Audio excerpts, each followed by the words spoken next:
The number you have dialed has been changed. The new number is 7654321. You'll never have the sacred stone.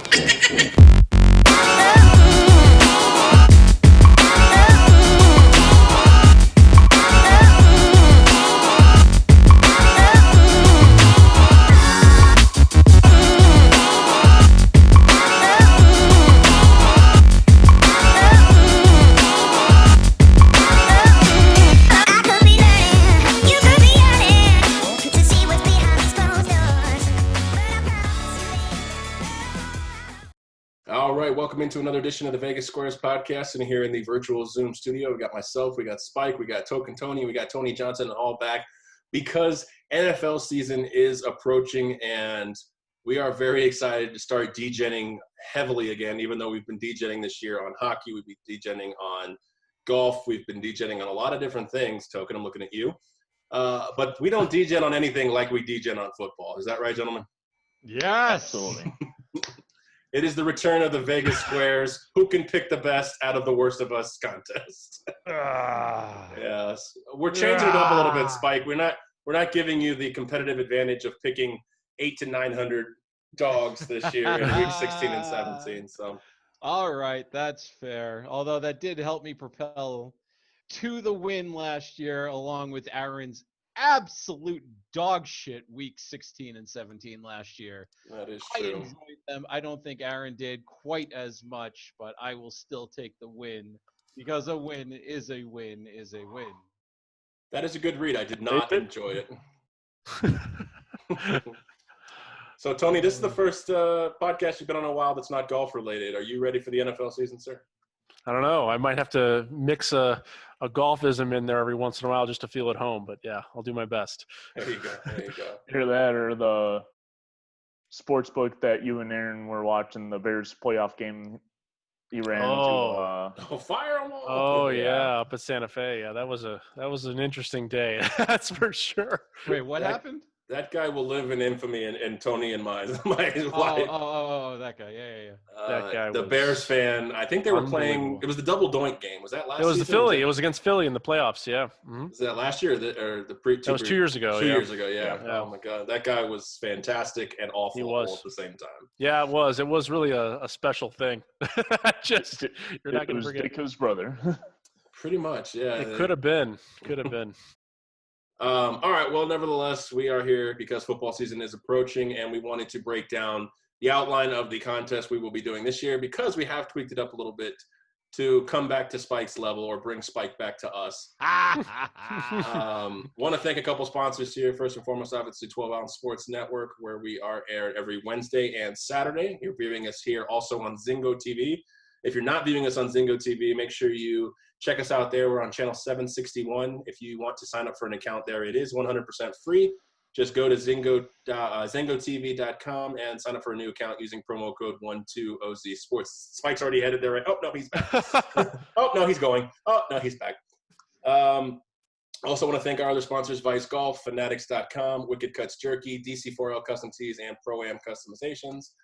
All right, so let's break down this contest, and we're also going to talk some hockey today because we do have two of the Game 7s in the books. We have one of them that, since we recorded this on Friday night, it is also going to be in the books by the time you have watched this episode, but we'll talk some hockey after we talk some football. Spike, last year we did some crazy shit as far as our picks. Do you still have all of that in like an Excel sheet? I have the old sheet. I don't know that I have the rules anywhere. I still have the rules, I think, if we need them. I'm curious if someone has the rules. I kind of want to. I don't remember them all to a T. I know we don't have to get like involved in a total breakdown, but I know that like if you were picking money line dogs, depending on how much of a dog they were, you got certain point totals based on that, and you got a bonus if you beat random dice, which was crazy. I got them here. Do you have them? Okay, let's hear some of the good ones. Well, I wrote down it's a bullet point note. So the contest, all right, here we go. Always a half a point wrong, like direction. If the line is an even number, we moved it a half a point. That's right. I remember that. I actually like that rule. I hope we keep that one this year. Okay, we can keep that one. Yeah. Let's see.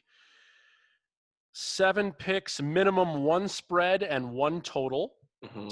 And then the bonus points was plus 150 to plus 225 for 1 bonus point, plus 226 to plus 300, 2 points, plus 301 to plus 503, and then plus 501 or more, 4 points bonus. The spike bonus there. So The spike bonus, yeah. yes. I hit one of them too. It was like early on in the season. I think Atlanta beat New Orleans or something. I think that was exactly it. Yeah. Yeah. I think I took such a lead in like week 15 that those were your only saving graces, and you nailed them. So I mean, I'm not salty. Yeah. I'm just mad. Yeah. Before you were saying, I'm not mad, I'm just salty. Yeah, no, I'm mad. Yeah. Yeah. So we And had some then good action on that. We just did Sundays and Mondays as well because of the whole podcast recording time. We didn't do the Thursday games as well, too. I noted that on here as well. So Yeah, we are going to keep that in. I don't figured. think. Yeah, Yeah, we're going to fine. keep Sunday, Monday in because Thursday we don't air. We don't air in time for that game, so I think we're going to keep that as well. I think this year we are going to go with a straight super contest style. I think it's really going to test the wits of the 4 of us, and I think I'm cool with leaving that half-point sway in as well. What do you guys think? For sure. And let's find a consensus book that we'll use, obviously, so that way we can be consistent at least with it. I figure if we're going to go with the Westgate Super Contest, let's go with the Westgate lines. Sounds great. At the time of recording, I think that's a great idea. Any game that's played on a Sunday or a Monday, if we're actually looking at maybe potentially going to a new time slot. If that happens, then we're going to probably look at Saturday games if those come available in the season. Yeah. I know that they're probably not with the college football actually playing, but at the end of the season we do have a few Saturday games that unfortunately we were not allowed to have access to in terms of betting last year. So if Saturday games become available, we'll probably, and we get our new time slot, we'll go ahead and add those to it too. So initial thoughts on this contest, Token. I mean, are you feeling good about this? You can only pick sides and totals, and it did not go well for you last year. I think at one point, I think we cleared you at like week 16. Like you literally could not catch up. In the 7 game, yeah, but in the 3 game, I think I was still. Oh, that's right. We had a 7 game and a 3 game. That's right. Yeah. Yes. Yeah. That was game. I think I was still alive, but barely alive then. And Aaron, we all know that you forgot about the 3-game contest because you got your teeth kicked in. Yeah, it's the weirdest thing. I could pick the 7 game, but when I picked 3 games from that 7 game total, they were the wrong ones. That is weird. Yeah, you're right. It was awful. I did really well for 15 weeks, but not in the 3-game contest. Yeah, that must have just slipped my mind. So, all right, well, let's talk a little bit about football. We're going to jump into that Super Contest action next week. We'll have our picks for you. You can tail us. You can fade us. That choice is yours. We know it's fade the fuck out of Token season 2020. But with the coronavirus, anything's possible. Token might go undefeated this year. Let's not get that ridiculous now. 2020. That That would exactly exemplify 2020. Would be Token going fucking undefeated, picking every Well, game. can I tell you this, Spike? Token introduced me to one of his friends who said that he listened to the podcast. I said, "Oh, cool. What do you like about the podcast?" He said, "I really only listen to it when Token makes football picks because I fade him." Wow, Real. nice. Yep. That's not a lie. That is a true statement. Sounds like a true It is. friend. Great friend. Absolutely. Well, in fairness, a true friend will make you money in any way possible. And Yeah. so Yeah. Token is a true friend. He's always like, "You guys still doing the podcast? You still doing the podcast?" Yeah, he needs it. The NFL season coming. He needs Token's picks. So we're happy to oblige. In New England, Spike, let's talk a little bit football. Cam Newton de facto has been named the starter. Jarrett Stidham didn't put up much of a fight in camp because he was hurt a lot.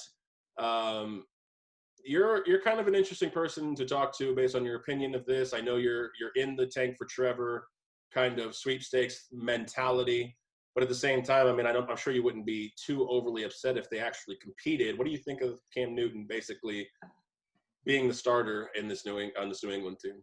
Yeah, I really want this team to go feast or famine. If they're not going to go for the 0-16 route, I want them to compete harder than they competed with Brady, because I think for at least the last couple of years, they may have taken the fact that they had Brady for granted And I can't say that they didn't put in their best effort, but I'm sure they didn't put in their best game plan. I think now having Cam Newton, that's going to be a dynamic weapon for them.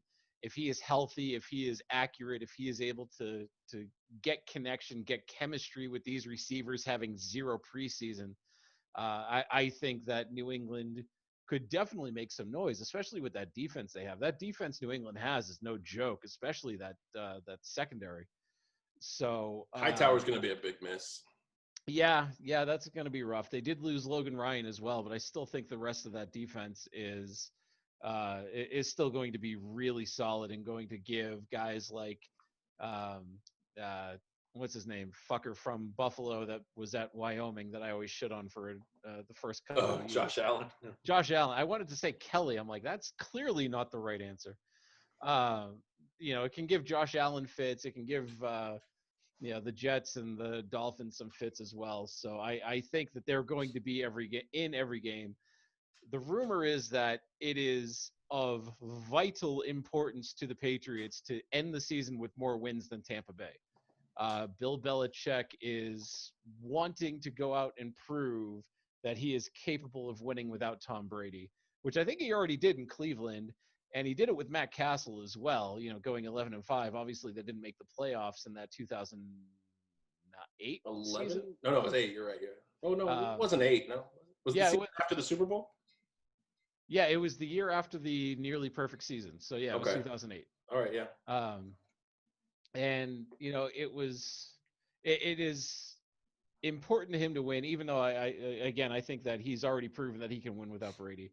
But I think being able to put in a guy that is so vastly different from Tom Brady, like a Cam Newton, in at quarterback and being able to still win games is going to go a long way for Belichick's legacy. Not that he needs any other feathers in his cap at this point, but being able to compete, I think is going to mean a lot to him. And somebody brought up that in the last 18 years, since the NFL realigned their divisions, New England has won the AFC East 16 of 18 times, losing in 2000 and I want to say 2 or 3 to Miami, and then the 2008 to the Jets.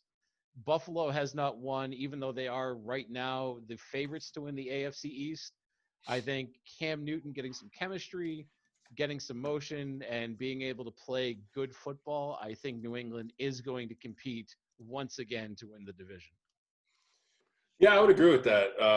Token, I mean, like I said, Stidham really didn't put up much of a fight when we had the podcast when Cam Newton was signed by the Patriots. I said that Stidham would play more games. Unfortunately, injuries allowed Newton to really step in there. Now, Cam Newton may have won that job without the injury to Stidham. I'm not sure. I always kind of thought Stidham would get it because I feel like at some point, Belichick was going to have to move on from Brady, like Spike said.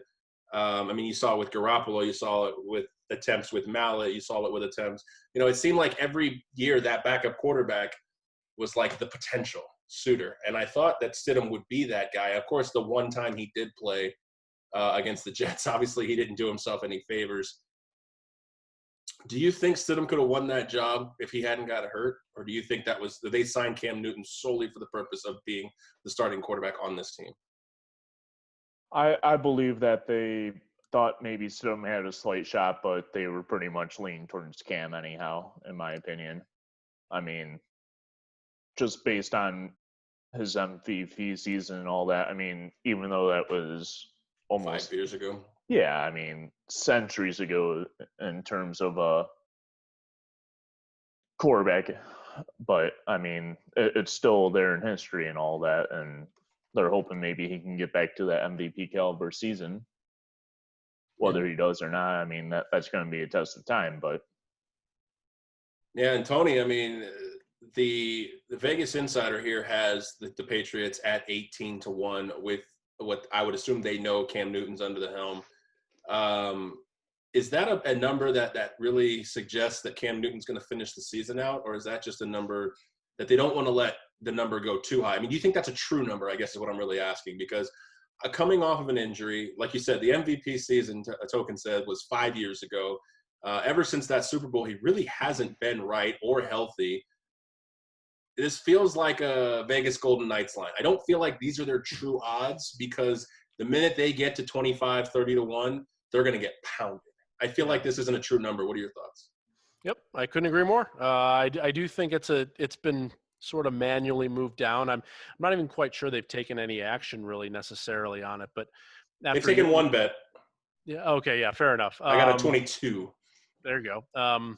Yeah, I think after Newton got added to the team, the numbers just pretty much got moved down, on purpose. And again, whether it's right or wrong, I'm not sure. I slightly disagree with Token in the sense that I thought Stidham was going to be the starter. I was actually pretty confident that I had a bet with somebody, with a friend, that I was getting 3-1 actually, that Stidham would start games weeks 1 and 2. There's an injury clause, so that's good. But still, I'm surprised. I'm really surprised that that it's gone, the way it has. I think Spike makes the best point is that the defense is still going to be, it could slightly actually even be better than it was last year. I think, I know they lost a couple of really good players, but there's also a lot of younger guys and a lot of really good talent in the secondary, and not just the guys that start in that secondary either. And with another year, that they played, and they had a really, really nice year last year, I think they'll be a really good cohesive unit. I was impressed last year that we saw. So, I think they're going to compete really well. I wouldn't be betting it at 18-1 certainly, but I think they're going to compete, and I'm really confident the Jets will be by far the worst team in this division. That's the team I dislike the most by a lot. I do not like that team at all. I think the other 3 teams can play. The Jets is the odd man out, in my opinion. Interesting. I haven't had an opinion on the Jets either way, but I still feel like Darnold's better than he's been producing. I don't know if maybe it's being stunted by Adam Gase. I'm not sure. Adam Gase is a whole separate bag of worms in that spot, but true. I thought maybe, after a poor showing and after all of that shit that went down with Le'Veon Bell, that maybe we would get a good year out of him. They don't quite have the greatest of receiving core. The defense just traded away their best player. You could be right. I don't know. I don't know if I mean, the thing is you're right. Miami should be improved. And the Bills are currently the toast of the town right now in the AFC East. But this might be a division where the worst team in the division record-wise might actually – this might be a division where people don't think, oh, it's the AFC East, they're always terrible. This might be a division where the worst team in the league might be 6-10, which sounds bad, but it might not be as bad as it would seem if you watched each individual game. So because the Dolphins and the Jets could both be 6-10. Mm-hmm. Unless somehow Tua gets in there and shines real early, which I don't foresee that to be the case, despite the fact that Brian Flores – I'm not going to say he's on the hot seat unless they're just unable to even compete in games. I don't think Brian Flores is on the hot seat yet. What were you going to say, Token? I was going to say top to bottom, I mean, it's definitely one of the better divisions in football. Yeah, there's potential. It's not the best, but it's definitely not the basement. Who would you say is the worst division in football right now, though? I mean, I would have said the NFC East last year, but I think they've gotten a little better. Danny Dimes has matured a little bit. We make it year 2 of Dwayne Haskins. I still think they're the worst team in that division, but year 2 of Dwayne Haskins might be an interesting for the football team. That's gonna be tough to say this. Like, I'll never forget. It's I don't know if I'll ever get used to the LA Chargers. I may never get used to the Washington football team. So I mean, it's got to be NFC West. I don't think so. Oh, no. How would you say the NFC West? No. San Francisco just went to the Super Bowl. San Francisco is the only good team in that division. Seattle is oh my God. The Rams are hot garbage. They 7-9 last year. They were 7-9. They're going to be still a decent team.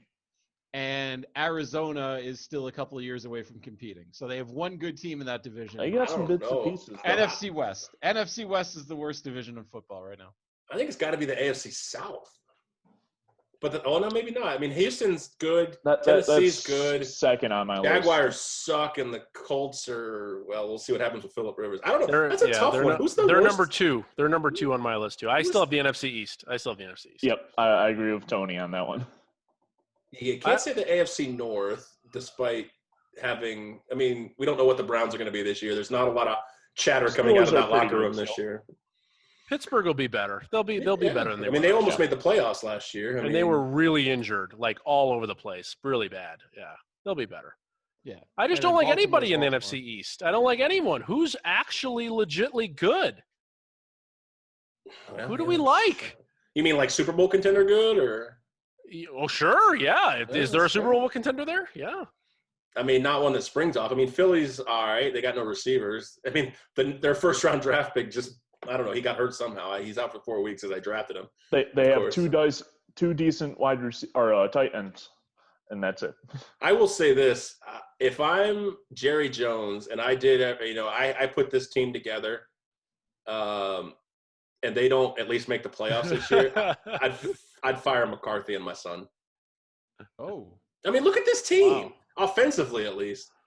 Who do you guard? You have Ezekiel Elliott in the backfield.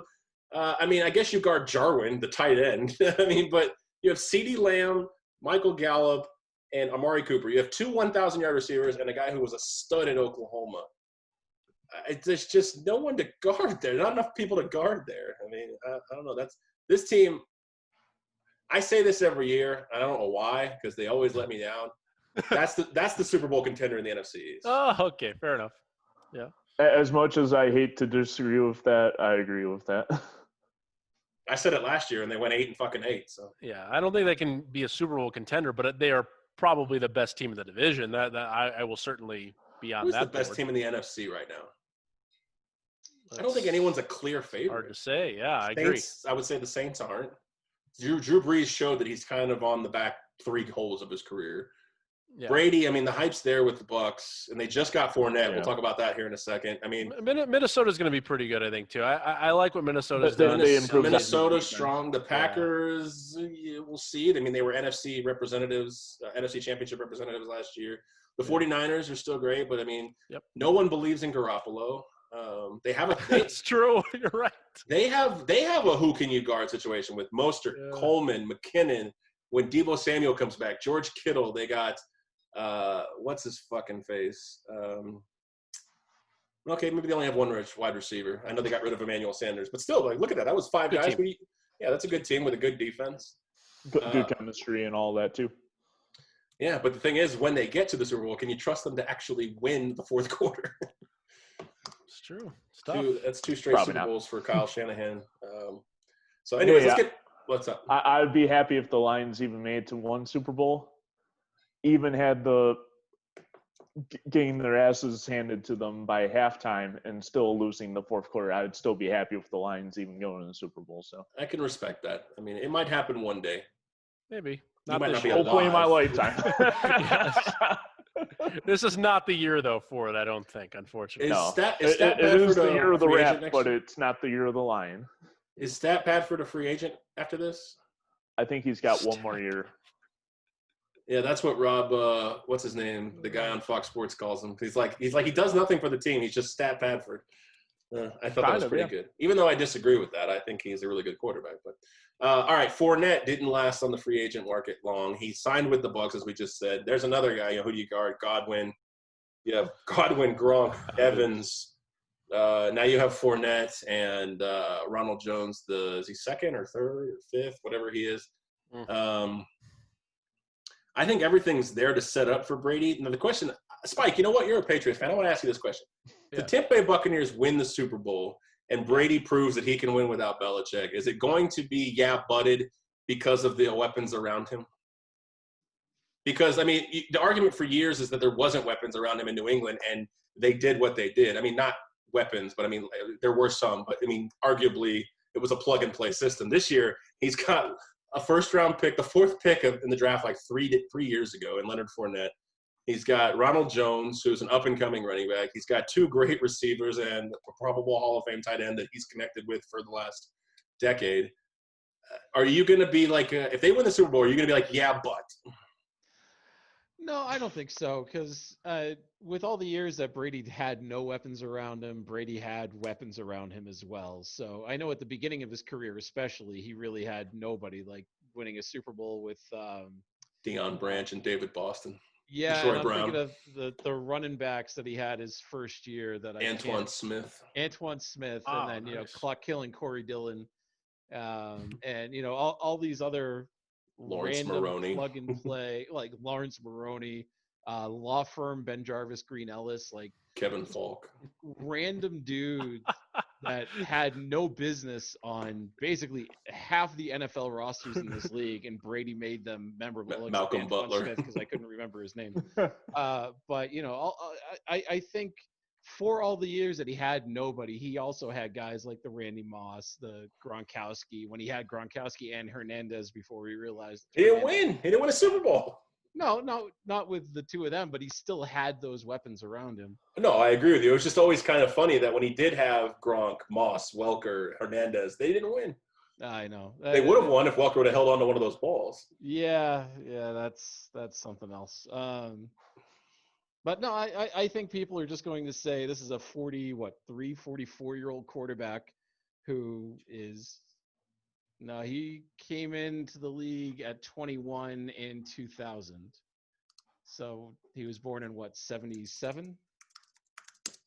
So 43? It's close enough, yeah. 43, yeah, you're right. Yeah. All right.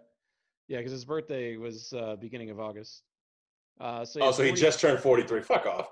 Yeah, I thought he was 42. I missed his birthday. Happy birthday, Tom. No, I think people are just going to either appreciate or despise the fact that a 43-year-old quarterback was able to wreck their teams and go on and win a Super Bowl. I don't necessarily think it's going to happen because the last couple of years Brady hasn't looked great. So we'll see what he's able to do out there. But if he manages to pull one out, then more power to him. All right, fair enough. Well, speaking of Fournette, again, he's in Tampa. He didn't last very long on the unemployed list there. Bruce Arians has come out and said that he's going to have to work his way into the lineup token. Do you really believe that, or do you think this guy is going to be getting 20 carries a game, like right off the bat? I mean, Bruce said he loves everything about Ronald Jones II, but then he also, like almost 2 sentences later, brought up the fumbling problems that Ronald Jones had last year. So I don't know how much I believe Bruce Arians in that spot, especially when you got a guy. I think they signed him for like $3 million, Leonard Fournette. He's getting money from the Jags, I know, with some kind of grievance he's filing, so that he was able to take less money to sign with the team. But I think Leonard Fournette, a lot of guys, actually one of my big money leagues, Fournette was drafted and then subsequently cut, and I picked on the guy, and now I feel really bad because now that's that guy's flex. He's a flex for this guy. Wow. But do you think this guy runs into the offense and starts getting 20, 25 carries? Because he's a beast.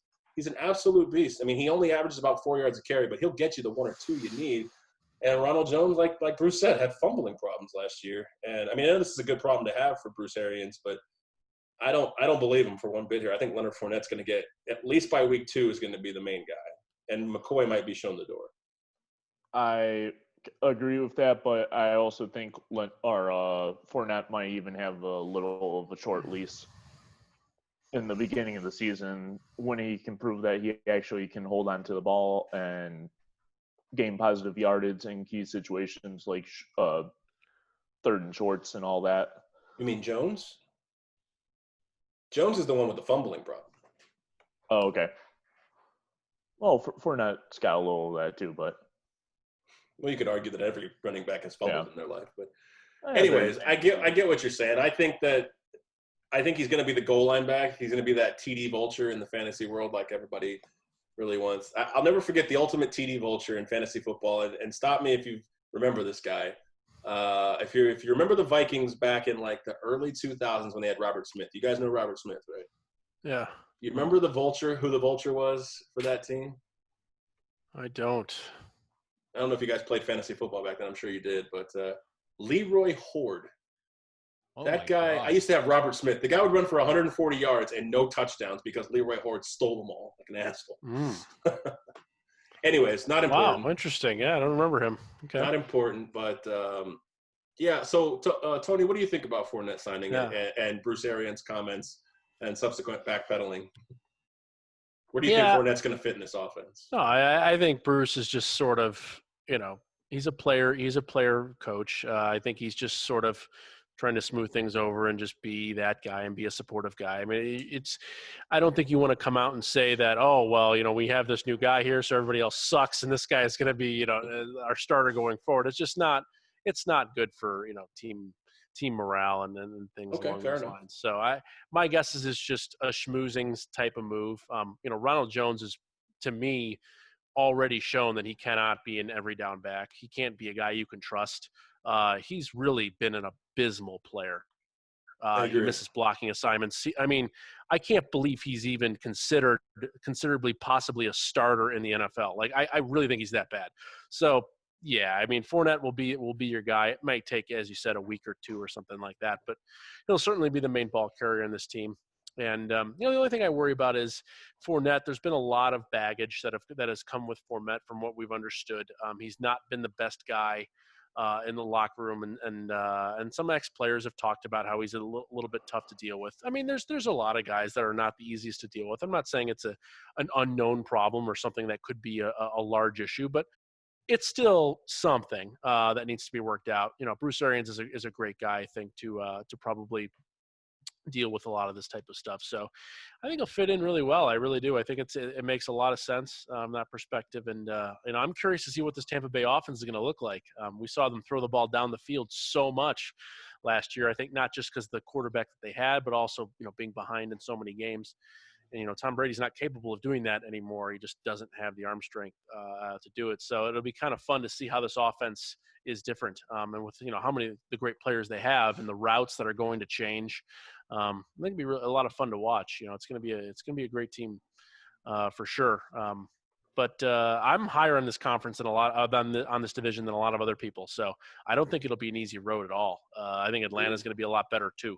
So yeah, it'll be a good division, fun one to watch. I would say I disagree with you on the standpoint of with Tom Brady. I think he still has the arm strength to get it down there, but he can't do that 20 times a game like Jameis was doing last year. If you need a 60-yard bomb once a quarter, I think Tom Brady can get it to you. He's not going to. They're not going to design the plays. I think what they're going to do is design plays to get it to Godwin and Evans and let them just, try to take it to the house in that spot.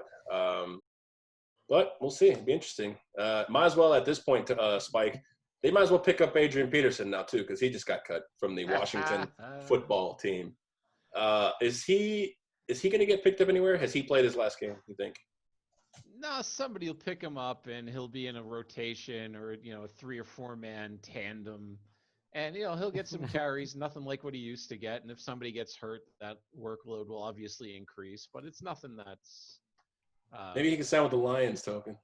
There you go. No, they don't need any more running backs right now. Sure they do. Well, it's a catch-22. They don't need any more running backs, but at the same time, they probably could use some more running backs. They need offensive linemen first, and then work from there. Who would be a viable option? I mean, I'm looking at the teams right now. Arizona, possibly. I mean, he played for them. I don't know if that didn't work out very well. Yeah. Honestly, Vegas. Well, I was going to say that. Honestly, 2 teams that really stick out to me as interesting spots for him were, 1, the Las Vegas Raiders, and 2 was the Jacksonville Jaguars, actually. I mean, if you're really tanking, I mean, I don't think Adrian Peterson's going to affect your tanking ability. And if he can actually have a good season, you might be able to sell tickets because as he's inching closer to these all-time greats, I don't know exactly where he's at. Him and Frank Gore, another guy who's still in the league, but who with the Jets, I don't think he's going to pass Walter Payton, even though they talked about it. Let's see. Adrian Peterson, I believe, is 5th on the all-time rushing list. And let me see how far down he is from 4th. Let's see. NFL history rushing leaders. He is over 1,000 yards away from Barry Sanders. He is 1,050 something yards, which I think is highly unlikely to achieve this year. Season. Yeah, he'll need 2 seasons minimum to get that. But if he can get to a team where he can get 25 carries a game, I'm not saying it's highly likely, but I'm saying it's possible. And that team, it's more likely, yeah. Especially if that team's the Jaguars, they need an excuse to have people watch their games. some excuse. And Gardner Minshew's act is going to wear thin soon. Oh God, yes, it's gonna be a brutal team. That might be the worst team in the NFL. I don't know. I'm really not on that team in the least. So yeah. Well, Bad one. statistically or betting wise, they are the worst team in the NFL. They are 175 to 1 to win the NFL title, which that would literally be token lighting your money on fire. Because they're not even trying to win games. Even I'm not that crazy enough to bet them. No, in the words of Lloyd Christmas, so you're telling me there's Yeah.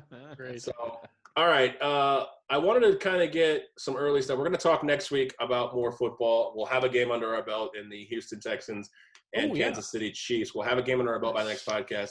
Currently, the Chiefs are a 10-point favorite. I don't have the let me see if I can find the total here. 54 and a half at the Westgate. 54.5 is what I have on William Hill. Yeah, so 54 and a half. What are your guys' early thoughts on this game? I mean, I know that we're almost a week out from that game, so a lot could change. Fan capacity is obviously a big thing, especially in Kansas City. Without them, that could matter, even though this team is phenomenal. But what are your guys' early thoughts on Kansas City? It's at 9.5 now at the Westgate with a total of 54. Spike, what do you thought of this game? I think, I mean, I would have to kind of really. No, just to shit on you real quick, though. You did bet the under on Kansas City's win total last year. So. Yes, I did. Yes, I did. That went well. I bet the under on both Kansas City and the Rams, so I went 1-1. So I'm not too upset about that. Hit the big. Yeah. Yeah, it is what it is. Sportsbook is open another day because Spike bets. Yes, that is true. Not nearly as much as Token does, but I still bet. True. Token's the best customer because he does it online. They don't even have to have employees. Anyways, I've interrupted you enough. Let's hear. That is true. I don't know. I think that 9.5 line is probably a little big. Obviously they've had practices, but without being able to do the preseason, you wonder how much rust is going to be under everybody's belt, especially with Kansas City winning the Super Bowl last year. You know that they were out partying. The Kansas City team is a very different team than New England, where when New England wins a Super Bowl, they have a press conference the next day where Belichick complains that they're 5 weeks behind on their draft preparations. So, Kansas City players are going out there and they were partying, and that they were partying hard. I don't know. I kind of think that Houston plus the 9.5 makes a lot of sense to me, although I do think the over works as well, because I think there's going to be quite a lot of defensive separation where they're covering the wrong guy or they're leaving guys open or things like that. So I can definitely see scores getting run up here. I just think it's going to be on both sides. So I think the game will be closer than the 9.5. Give me Houston and the over. Token, what do you think? I like the over as well on this one, Spike. So your money's dead on that one. So Nice. Damn it. Yeah. The spread, I kind of like the Chiefs, though. I mean, minus 9.5. I think they will probably win by about 2 touchdowns. I mean, they've got arguably the best quarterback in the game right now. And that's not arguably. Yeah. I wouldn't argue that. Yeah, I mean, for sure, probably the best quarterback in the game right now. And not probably. You're saying it. And one of the biggest powerhouse offenses in the game. Not one of the biggest. Oh my God, Token! Stop all of Here, Token. Let me. I'll tell you what. I'll dub you. Go ahead and move your mouth. I will tell you. The Chiefs have the best offense in football. Probably. Oh. Definitely, probably. Oh, yeah, I mean, they can. They are able to score quick, fast, and on all facets of the ball. I mean, well, is it quick or fast? Efficiently. Sorry, it's just too easy right now. Oh man. So you're taking 2 touchdown victory by Kansas City. Yeah, and pretty much a shootout game. I mean, I think this game could come close to about 80 points total scored. Well, I hope you're right because I have Deshaun Watson, and I believe every fantasy football league this year. There you Nice. go. I have Mahomes. Oh, might be the best quarterback. Probably the best quarterback. Maybe, Probably. maybe. Let's Maybe. qualify. Maybe. Potentially, probably, might be, definitely. Wow. Yeah. Great All stuff. right, Tony, what are your thoughts on Great this game? stuff. Well, I can think of this from like my general handicapping perspective. I'm trying to evaluate all the teams, and at least I've done this division already, and both divisions, excuse me, in the AFC. And I'm very anti-Houston. I think this is the first year we're going to see Houston finally fall apart. I feel like it's somehow been held together for so long now in this weird Bill O'Brien sort of GM head coaching experiment. And I just think it's going to be a really, really bad year. First, I'm not a big fan of the division in general, I'll admit that, but I do like a lot of the other teams besides Jacksonville rising here. I think Indy and Tennessee are going to be actually pretty decent, and this is just going to be a rough year. So just basically knowing that and just seeing how Kansas City is definitely the best offense in the NFL. I don't know about the total. I'm not going to touch the total, but I would unfortunately have to lay the 9.5 points here if I had to. I think Houston's going to get beat badly in a boatload of games this year. I'm not a fan of Houston. That is an interesting. That's a bold prediction, I guess you could say. I still think Houston's the class of the AFC South, and you're right. The Bill O'Brien experiment has been strange to say the least. But with the DeAndre Hopkins trade, I understand he's a phenomenal receiver, but as long as Will Fuller can stay healthy, I feel like that receiving core is pretty decent, and we can go into discussion with that. But regarding this game specifically. I know you guys are going to love this, but I have actually put one of these teams in the patented 14-point teaser. Oh, they're back. Oh no. They will be back. You will get the fans. You will get one every week on the Saturday show. Oh, nice. It might not be good, but you're going to get one. Just what we were waiting for. We were waiting for it. The patented 14-point teaser. 1 to 2 odds. Oh my God. I forgot about that. Jeez. You got to win 2 out of every 3 to break even. Oh, Aaron. Oh my my goodness. God. No, That it's is- fun. That's why we are a recreational gambling show. On That this one, defines it there, yes. on this one though, I forgot if ties push though, or is it automatic loss? Ties lose. Sorry. Ties lose. Okay. Yes, but luckily in this specific game, the line is a half a point. Oh, there we go. Exactly. Perfect. Yeah. Nice. Good strategy. I generally try to put half points in those teasers. Every once in a while, I might have a right on the number, but God forbid if you move a line 2 touchdowns and hit it right on the number, you deserve to lose. So Exactly. Yeah. That's fair. Yeah. if you had to guess which one I moved, which one did I move? You always move them up. You move them up if there are too many, and you take other people down to like a pick 'em. That's your strategy. You're always your strategy. Usually. Uh-oh. No, I moved Kansas City across the 0. really? Wow. Okay. See, That's I didn't not- think it was enough points. Yeah. Okay. Fair enough. Yeah, Wow. it wouldn't. I mean, if they get beat by a touchdown, it would really suck. But like you said, I don't see Kansas City losing this game. But just in case they are a little hungover, Oh, I still think they can win this by 2-3 points. Or even if they lose, it's going to be on a late field goal. So I moved. I will have that out tweeted. nice. Because I have to get that game in with the first week Sunday games. Absolutely. And hopefully I can tell you guys on Saturday once that's come through the rest of the games. But follow us on Twitter at Vegas Squares. That will be posted probably, Tuesday or Wednesday. So, all right. So I want to talk some futures here a little bit because as the season starts, these will change. I want to talk about the early futures here. Tony, I'm sure you've done the most research out of these 2 other stooges. But what are some futures bets you've liked, and where did you find them, and what numbers did you get? Yeah, so I basically I haven't done a lot of the deep futures, winning Super Bowl, winning conferences, things like that. Just stuck with season wins. Okay. Just because that's I thought there was a lot of unknown and I wasn't really sure exactly where the value would lie. So just trying to find, some teams that I was really confident in that would at least be moving up or down. And first we'll start with the the worst conference by Spike standards in the NFC West. I have the Arizona Cardinals.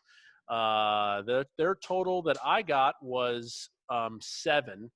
And I know there's a lot of 6.5s out there, but I wanted to find the 7 specifically. And I believe it is actually 7 on William Hill. So I have the under 7 plus 140 on the Arizona Cardinals. This is my favorite one so far and one I've already booked for a decent amount.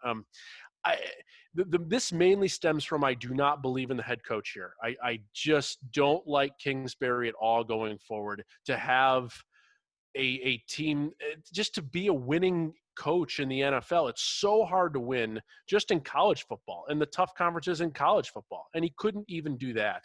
And now you expect him to win, in the class of some of these clubs, like what San Francisco has done over these last few years.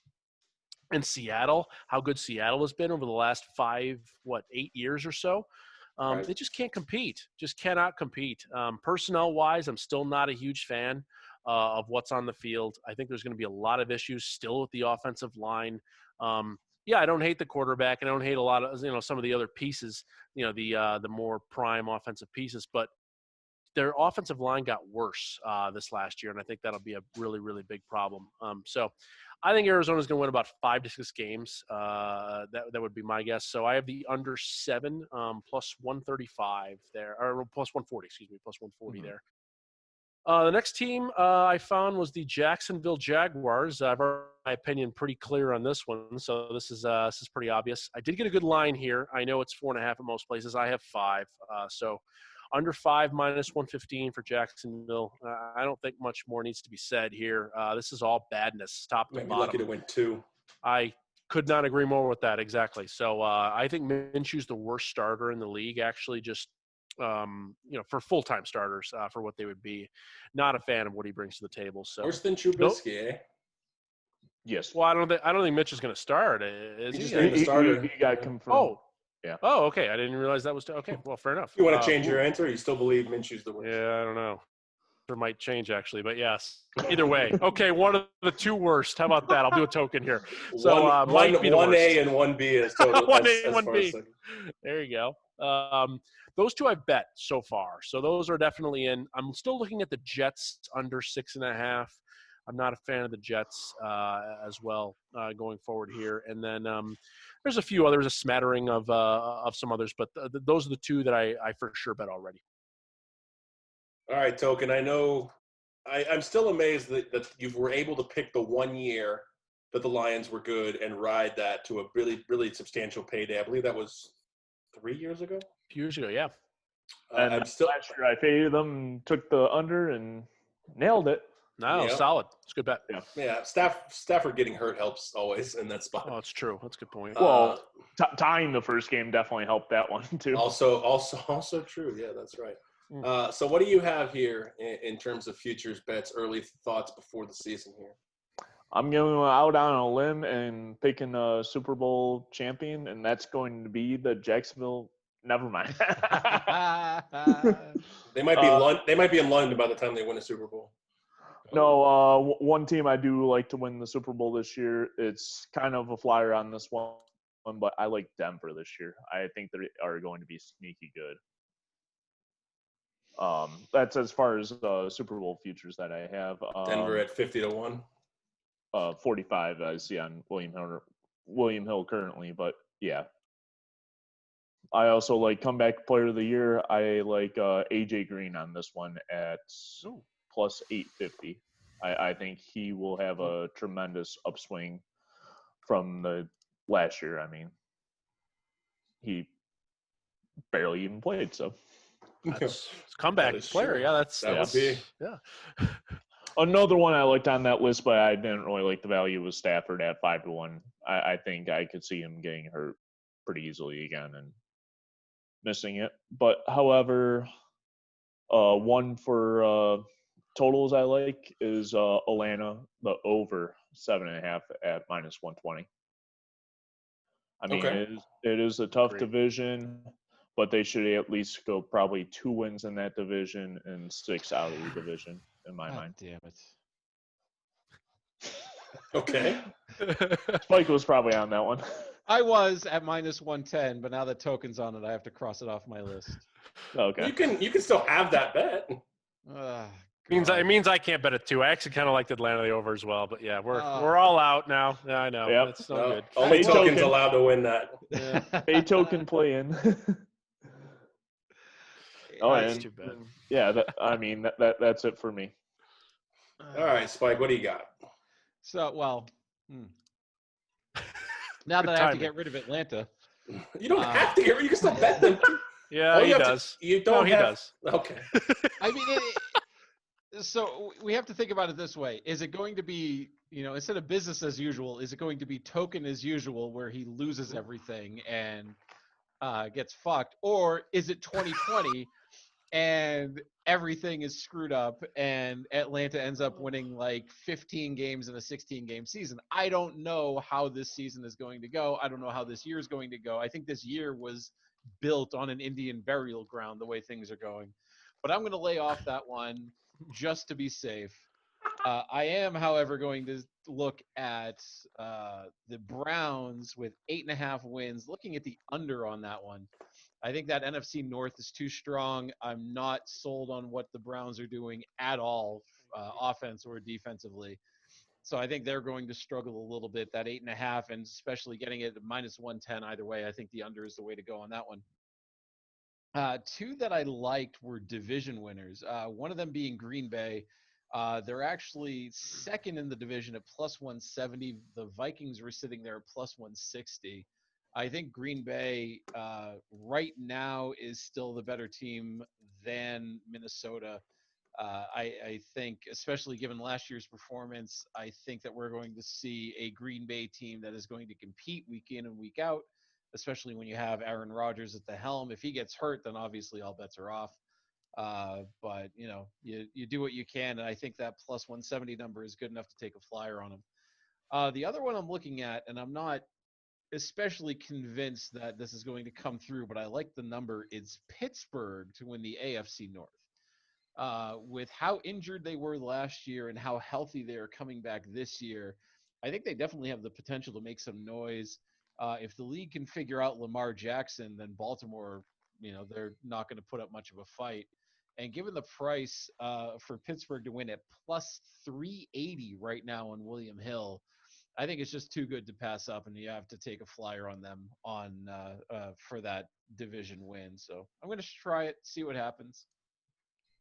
That's fair enough. Yeah, I mean, it's definitely plausible. I mean, it's going to be hard it's going to be hard. I mean, I feel like, even 14-2 last year, I feel like the Ravens will be motivated to run through the NFL again like they did this year, especially with what happened to them in the playoffs. But you know what? If Big Ben can recapture any kind of momentum he had prior to like 2015, he might be onto something there. I think James Conner's poised to take a step if he can stay healthy. And I'd like to think Juju was better than the quarterback play that he received last year. Yeah. Sure. And, it could go either way. There you go. First one. Your First bet- one of the football season, and was I stole it nice. from Token. You did. That was a good steal. Fuck stealing. Your from bet is the definitely Falcons probably going to win or lose. for me. All right, couple I have here in the mybookie.ag spot, so we can pimp the 12-ounce sponsor. Yeah, wow. Nice sneak in there. For me personally, I know that Tony, you and I have disagreed on the Houston Texans. I have found a number at mybookie.ag to pimp the 12-ounce sponsor there. I found a number for them to win the AFC South at +350, so I bet that. Spike, you and I collaborated on an article a few weeks back, so we have a few of those bets: comeback player of the year, offensive, defensive rookie, et cetera, things like that. So you can check that out on the 12-ounce website. Go to our Vegas Squares page, click the articles, and I believe it was. I could find you the date here. I have it. Of course, there it is. Of course, I just deleted. I just jumped off. 2 months ago, we wrote it about 2 months ago. So. And these two bets kind of go hand in hand. The next two bets I'm going to tell you about. I don't really believe in this bet, but I made it anyways because that's what Token and I do. We put money into things. We just push and pray. I believe these two bets are coordinated. I have the LA Chargers to win the AFC West at 9-1. Again, that's predicated based on Kansas City. Somehow Mahomes gets hurt, or they're definitely probably not the best offense in the league. So 9-1, I have them winning the AFC West on mybookie.ag. And subsequently on mybookie.ag, I have Anthony Lynn winning Coach of the Year at 33-1. Because I believe whether it's Tyrod Taylor or it's Justin Herbert, if this team can win the division against the best team in the league, not arguably, I think that he's got to have serious Coach of the Year look at that point. So those Anthony Lynn and the Chargers both to win their respective awards, Coach of the Year and AFC West, 2 correlated bets. And Like your own little Chargers parlay you got going on there almost. yeah, you could say that too. Yeah. And as a futures bet, I took the Minnesota Vikings at 25-1 to win the Super Bowl this year. Oh. So that's my one futures bet at this point. I danced that around. I danced around with the LA Chargers as well. I'll probably end up firing something on them. I don't know why. I kind of like them as a darling team this year. Unfortunately, Derwin James getting hurt again really hurts. It's amazing how this team is so cursed with injuries. But I really think I like the tandem of Austin Eckler and Jackson are better tandem than Gordon and Eckler. So it's a long shot, but if it does come through, it could make me a little change. We'll have some more, hopefully, for you guys, either on the Twitter or on Token's Twitter. I'll retweet him, Token Tony 89. Is that what it is? Token Tony 89? Yep. Token Tony 89. There you go. He puts out a lot of bets, so you can tail them or fade them. The choice is yours. All right, so let's talk a little hockey before we wrap up the podcast here, because we, as of this moment that you're watching the show, all of the second round action is complete. Vegas was able to hold on in Game 7. Dallas was able to hold on in Game 7. 2 really good games, actually. Even despite the fact that Vegas, the score was 3-0. That game was 0-0 with, 7 minutes left? Yeah, 6 or 7 minutes left. Yeah, it was unbelievable goalie battle. Well, part of it was goalie battle, part of it was defensive battle. Yeah, I actually got pretty drunk before we recorded this podcast because I took a shot every time they mentioned Thatcher Demko. But you know what? He deserved every bit of praise. It was understandably amazing what he did in games 5, 6, and 7 to really keep Vancouver in that game. But we have and Dallas winning a double overtime. I think it was double overtime. Or was it just single? Anyways, single, yeah. It was pretty early in overtime, actually. Yeah. Yeah, you're right. I forget the guy's name, the Finnish guy who had his first career hat trick and scores the game-winning goal. Big for him. Yeah, it was only like his 13th NHL game total. Yeah, well, that's the power of the bubble, having those extended rosters. Yeah, no, it was ridiculous, and he looked great, and like the Dallas fans are going nuts, and the half of them that actually knew who he was were going nuts, and the other half are like, "Who the fuck is this guy?" The Finnish. I don't care. He puts it in the back of the net. Yeah. So we have a Western Conference final as of the recording set. We'll talk about that when we'll talk about the East, both scenarios against the Lightning, whether it's the Flyers or the Islanders. But let's start in the West. I don't know how I feel about this. I can't imagine that Vegas has got to feel really confident going into this series when everybody's kind of cold right now. And we talked about this, Spike, on the last round podcast with our buddy Sonny D. And I kind of mentioned it that it seems like this team, they're all hot at the same time and they're all cold at the same time. And now, understandably, that could be a product of Thatcher Demko, but Anton Khudobin's no slouch. And I think they're facing a better goalie, no disrespect to Demko, in the next round of the playoffs, and a team that in Dallas that all of a sudden found the ability to score. We were talking about all their series being unders, and they have found the ability to put up 4 or 5 goals a game, and that's going to be tough for Vegas. Yeah, that was a ridiculous series against Colorado. But you have to wonder if part of it is, did Dallas actually find their scoring touch, or was Colorado missing Grubauer and missing what's his name? Well, Francouz, they got lucky by Francouz going down. That Hutchinson kid played pretty well last couple games. Yeah, but yeah, the defenseman Eric Johnson. Yeah. Eric Johnson, that's it. The two of them going down definitely helped Dallas. The fact that Dallas was able to beat a team as stacked as Colorado when Dallas's top line of Sagan and Ben and what's his name basically doing nothing throughout the entire series, Radulov, uh, that to me is more telling than anything else. Dallas has got a pretty good defense. They've got some weapons on offense if Sagan can wake up. But, it's going to be a curious series because, again, I don't necessarily know that, Dallas going against a tried and true starting goalie like Leonard or a tried and true backup like Fleury is going to work out as well for them as going up against second and third stringers like they did, not great second and third stringers like they did in Colorado. I think, Vegas's defense is going to be better. Vegas's goaltending is going to be better. I'm not sure that the Stars can do it. I know right now, if we're looking at futures, the Golden Knights, they were minus 340 against Chicago. They were minus 330 against Vancouver. They are minus 240 to win the series against the Stars. So that number did come down quite a bit, but I don't know. I don't see a scenario where Dallas can find a way to win this unless, just Sagan all of a sudden gets a hat trick in game one and all of a sudden they get a fire lit under him. That's fair. Tony, you watched this series. I know hockey's not really your forte, but you watched the Vegas versus Vancouver series. Again, the Thatcher Demko dynamic really kind of put a wrinkle in this and obviously made it an actual series. But Leonard had 3 shutouts in this series. He also lost 3 games, but he had 3 shutouts in this series. Everybody in Vegas wants this to be a goalie controversy, but Pete DeBoer consistently says this is my guy. I guess the real thing is what does Vegas have to do to keep to basically, I know, and again, DeBoer is a complete separate this, but what does Vegas have to do to keep this from continuing to be a nightly news story? Well, I'm just not sure that it can be controlled, at least at that point. But the good thing about what's going on, at least, is that they're in a bubble. They're in a spot where you don't have to really see people on a daily basis. Whether you want to choose to read the news or not is one thing. But I didn't really like what Fleury's agent did in regards to that picture. Whatever. Yeah. I just think that was a pretty classless move. It's not like the intention here is to, it's not a personal thing. There's no personal endeavor here.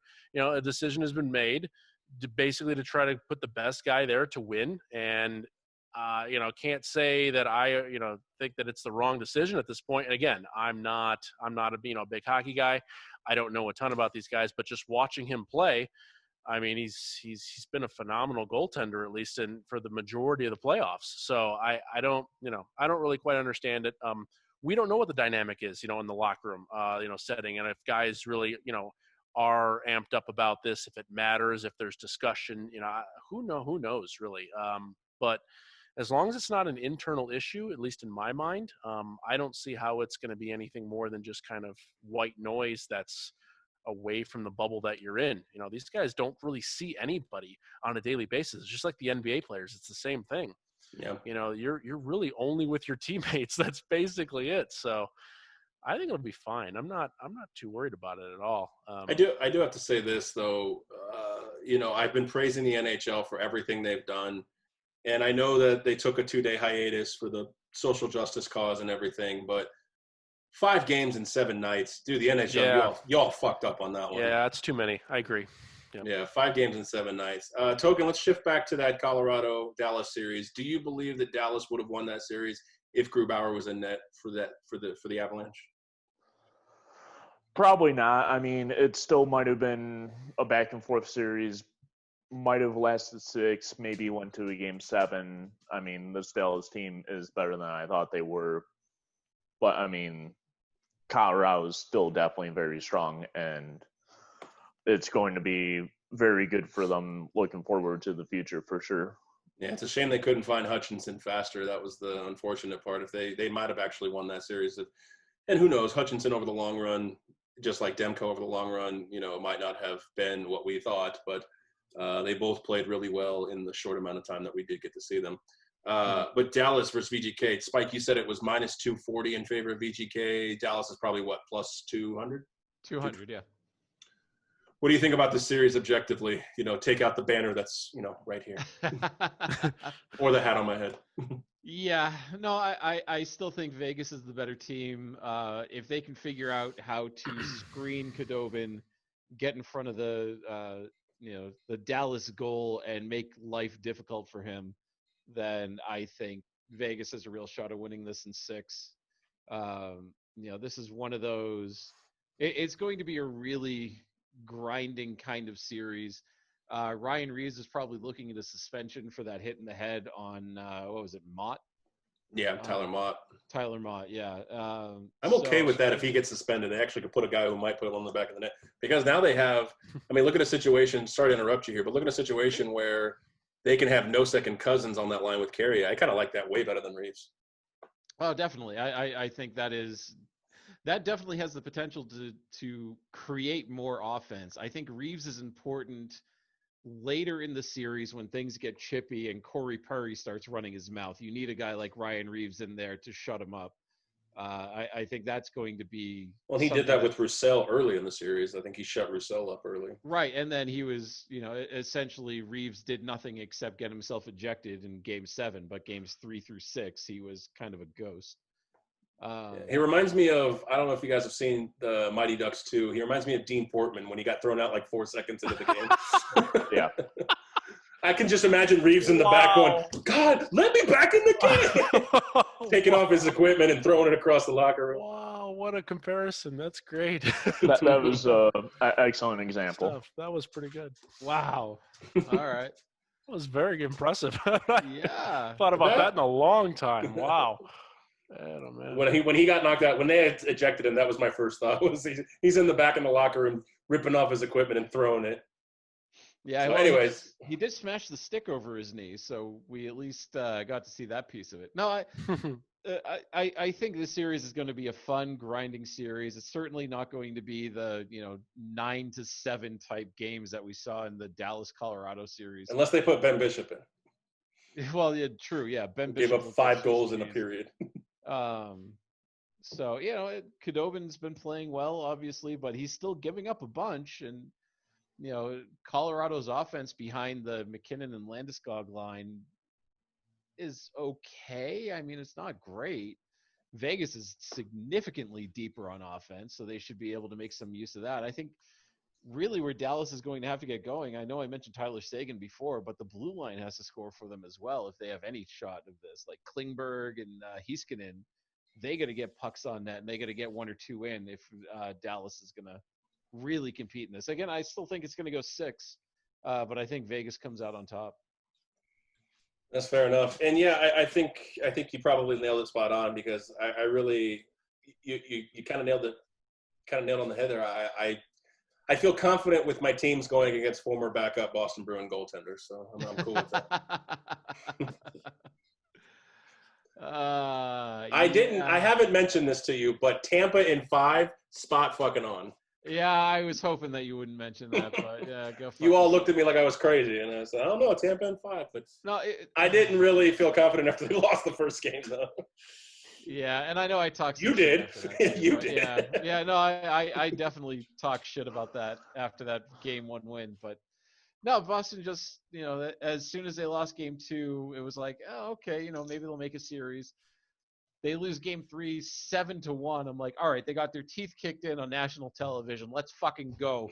Get motivated. Get up. They can bounce back. They can win it. No, they just rolled over and died. Yeah, so they at that walked point, off. They were like roadkill out on ice. Yeah, exactly. At that point, I was just like, forget it. Just go away. Like, I'm still gonna watch because I have to watch. Then they go to overtime in Game 5 just to get my hopes up, and I'm like, please, there's a chance. I have hope, and no, of course they blow it. So whatever. What are you gonna? They were the only team that couldn't force the Game 7. Sorry, Bubba. Yeah. Every series that was 3-1 in this round of the playoffs went to a 7th game, except the fucking Bruins. Because why would they? Why would they give a shit? But I don't know, whatever. Well, we do have East playoffs. Tampa's going to face somebody, and that somebody is the Islanders or the Flyers. The game is over at this point, but we're going to try to play a little Miss Cleo here. Oh. I said on previous playoff podcasts that if the Islanders score 4 goals a game, they will never lose. And unfortunately, I was debunked for the first time in the playoffs in Game 6. So I'm still going to stick with the Islanders in this game. Stop. What in the world was that? They're not getting attention, so they're going to start making me. Well, they don't bark. They're not big barkers. But anyway, so all right, I'm sticking with the Islanders in Game 7. I think they have the better defense of the two, but Philadelphia's got all the momentum. I wouldn't say they're playing with house money like Vancouver was, because Philadelphia, remember, is the number 1 seed in these playoffs. But I feel like Barry Trotz is the better coach. They have, in my opinion, the better and more experienced goaltender. And I do see this game going into overtime because the last few have. So I'm going to say that this game is Islanders 3, Philly 2, double overtime, Game 7. Book it. Jeez. Token, let me get your prediction. That's literally what I was going to say. Even double overtime, I was going to say. Well, good. Go for triple overtime. 6 double overtime. We got Token's prediction. Spike, what do you think? I think you actually nailed it on the head when you said all the momentum is on Philadelphia right now. I think Carter Hart is playing better. I think Philadelphia has at least slightly figured out the Islanders' offense, and they figured out how to get a couple of goals past either Varlamov or Greiss, no matter who's in net. So I actually like Philadelphia in this game. I'm going to say 4-3 Philly, no overtime. And Tony, what surprises me here in this spot is Philadelphia, like we said, is the number 1 seed. This would be a de facto home game for them in the bubble, so all of the changes and everything point toward them. But they're dogs. And I said this about Vancouver too. It would not have shocked me if Vancouver opened up as a pick or like what Spike said, a -105. I'm really shocked that the Islanders, according to Westgate, are a -130 and the Philadelphia is a +110. That really shocks me. Yeah, I was surprised too. Again, not knowing a ton about each team. I was looking to find the Islanders as a dog in the spot. For sure. Go ahead. No, it makes sense, especially after Philly's played so well these last few games to get back into this position. You would think that they would be a favorite, and at least in the Game 7. But I'm going to be picking the Islanders there. I made 2 bets before the hockey playoffs started, and I have a friend who's a professional bettor. I was in South America, and he recommended I bet on Dallas and the Islanders. So I did, and I don't know shit about shit, as you know, but those are the teams I have. So I'm going to continue to back the Islanders here. I am not going with any sort of overtime thing. I am going with a final score of 3-0, Islanders in regulation. That will be my prediction. But I, again, don't know anything about anything. So take that for what it is. That sounds good. Nope.